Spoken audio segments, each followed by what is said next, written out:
पर तुम्हें पता है ना नॉन कोऑपरेशन मूवमेंट क्या है?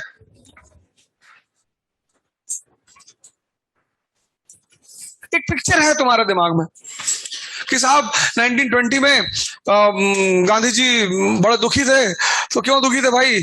जब भारत की जनता भी दुखी थी, क्योंकि जब फर्स्ट वर्ल्ड वॉर चल रहा था तो गवर्नमेंट ने कहा था कि we are fighting for the rights of the suffering people, तो हम सेल्फ रूल दे सकते हैं, राइट ऑफ डिटर्मिनेशन दे सकते हैं। तो गांधी जी जैसे लोगों ने अंग्रेजों के लिए सिपाही भर्ती करवाए कि ठीक है साहब, आप हमें इतनी चीज दे जा रहे हो तो हम भी आपकी मदद करेंगे। लेकिन जब वॉर खत्म हुआ तो रोलर एक्ट आ गया, इन्फ्लेशन बढ़ गया। फिर वो जो उन्होंने दिया 1919 का एक्ट, उसमें डायरकी एक मजाक थी। फिर गांधी जी ने वाइसरॉय को लेटर लिखा कि साहब बहुत परेशान है और आप कृपया हमारे लिए कुछ करें। वाइसरॉय ने लेटर फाड़ के फेंक दिया। बस इस बैकग्राउंड में नॉन कोऑपरेशन मूवमेंट शुरू हो गया। अब नॉन कोऑपरेशन मूवमेंट के फीचर्स क्या है? नेशन है ही नहीं, इंडिया नेशन ही नहीं है, फिर कैसे मास मूवमेंट खड़ा हुआ? ये बड़ा सरप्राइजिंग इवेंट है। नेशन है ही नहीं, there is no nation called India in 1920। But the mass Gandhi succeeds in creating mass movement in India. That was the point of surprise for the British. कि बहुत अच्छा खेलते हो यार, किसी ने पढ़ा कभी नॉन कोऑपरेशन?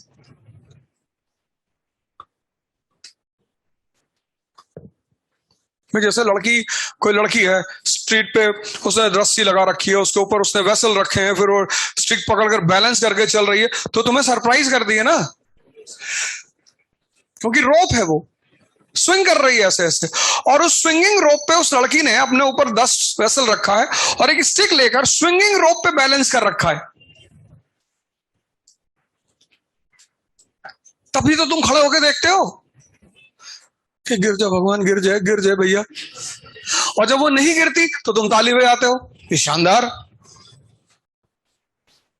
ऐसे अंग्रेज भी गांधी को देख रहे थे कि नेशन है ही नहीं, नेशनल यूनिटी है ही नहीं,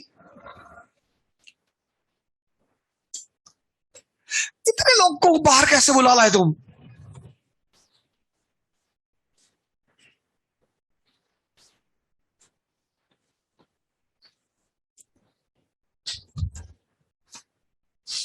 तो कोई तो फॉर्मूला उस आदमी ने लगाया होगा।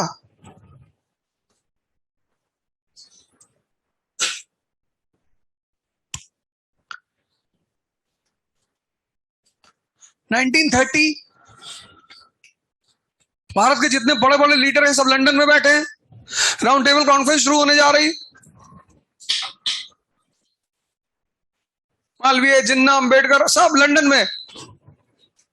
अंग्रेजों ने कांग्रेस को, गांधी जी को बुलाया ही नहीं, कहा तुमको बुलाएंगे ही नहीं,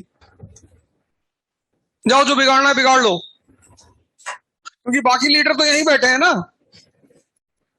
हिंदुओं के लीडर बैठे हैं, मुसलमानों के लीडर बैठे हैं, दलित के लीडर बैठे हुए हैं, सब यहां बैठे हैं, जाओ तुम देखो बिगाड़ो। और पिछली बार तो तुम्हारे पास एक मुद्दा था जलियांवाला, इस बार क्या समझाओगे लोगों को जाके? इस बार पब्लिक को कैसे भड़काओगे?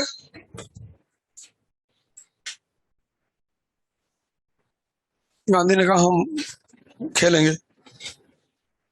सियारदास बड़े दुखी थे कि बाबा कुछ नहीं, बोले हम खेलेंगे ना, हम जाएंगे वन डाउन। कितना स्कोर है? बोले 430। बोले हम मारेंगे, जाने दो, पैड लाओ, एडी लाओ, ग्लव्स लाओ, हेलमेट कहाँ है? पहले ही ओवर हम मार दिया 30 रन।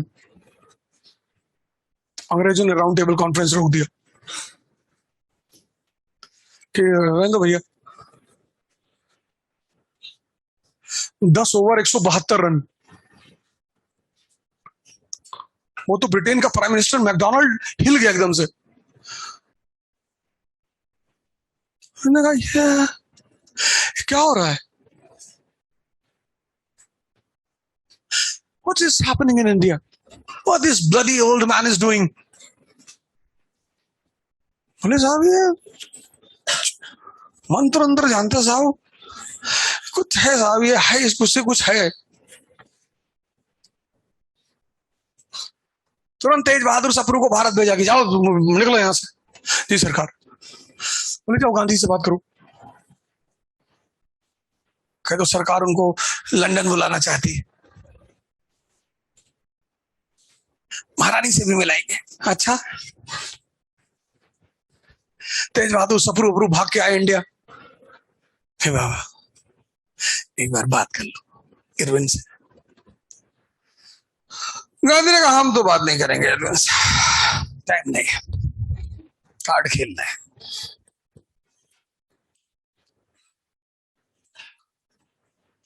अरे बोले 5 मिनट, बोले मीटिंग अरेंज करो।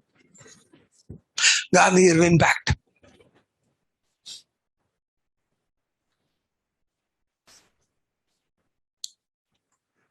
इसको बोलते हैं दम।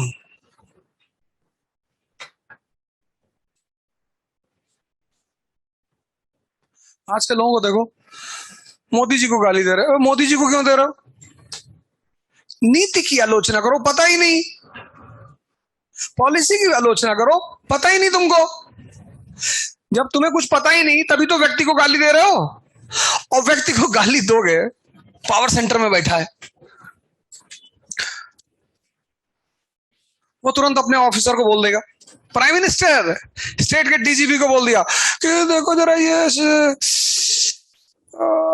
गांजा लेके बैठा हुआ शिप में। हाँ साहब, बेल्ट के अंदर लगाया था, रखा है ना।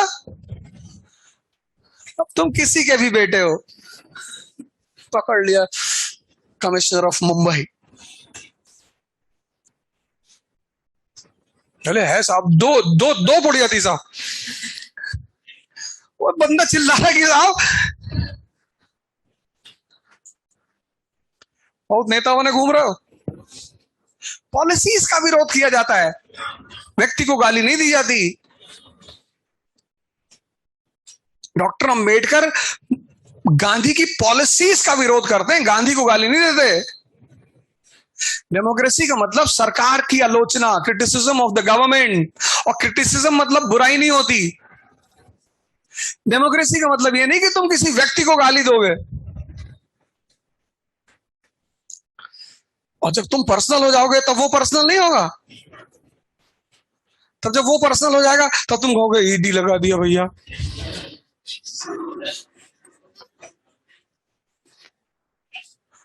पता लगा तुम येलो चप्पल पहन के गए और उसी में रेट मार दिया कि सोने की चप्पल थी। नहीं नहीं कलर है, नहीं सोना, इट्स येलो गोल्ड, लिख दिया गोल्ड का चप्पल 16 करोड़ का।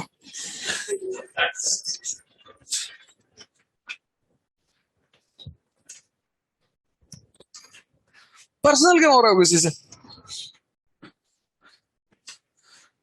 गांधी लंदन जा रहे हैं, second round table conference, Britain का प्राइम मिनिस्टर मिल रहा है।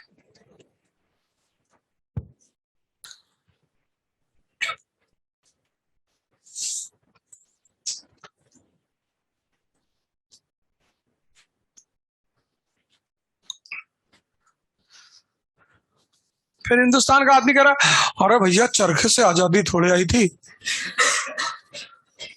हाँ तो पता है चरखे से नहीं आई थी। जब नेशन नहीं था तो अवेकनिंग का काम किसने किया? गांधी ने। उस अवेकनिंग में लड़ाई किसने की? भगत सिंह और बोस ने। तो दोनों का अलग अलग रोल है।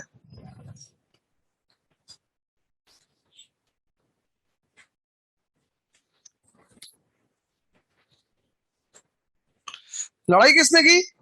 भगत सिंह ने। जान किसने दिया? भगत सिंह ने। लेकिन जनता को अवेकनिंग किसने किया?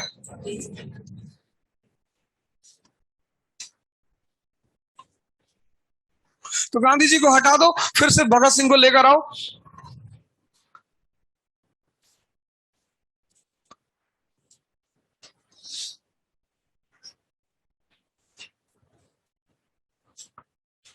तो पर्सपेक्टिव होना चाहिए, देखने का नजरिया।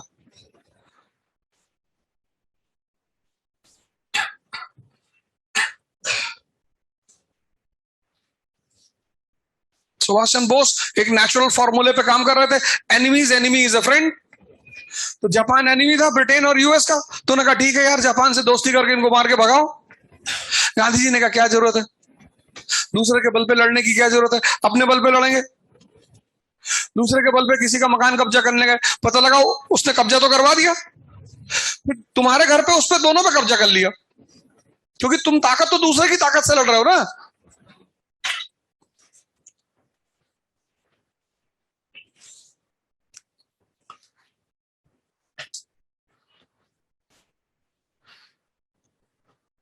ईस्टर्न पाकिस्तान जीत लिया था, तो फिर अब भारत में मिला लेना चाहिए था। अमेरिका का अटलांटिक चार्टर क्या कहता है, every country has a right of. तो भारत ने एक मैसेज दिया पूरी दुनिया को और अमेरिका को 1971 में, we believe in the message of universal brotherhood. अच्छे लोग हैं भैया। पहले कश्मीर, तो कश्मीर में भी कराएंगे रेफरेंडम, पाकिस्तान से कहते हो पीओके दे दे, आधे घर में रेफरेंडम होगा, पूरे घर में होगा, उससे कह दो पीओके दे दे। अब वो कैसे कहते पीओके, हम गिरवी रख दिए चाइना को, उसके पास हो तब तो दे। तो ना पाकिस्तान पीओके दे पाएगा ना रेफरेंडम होगा।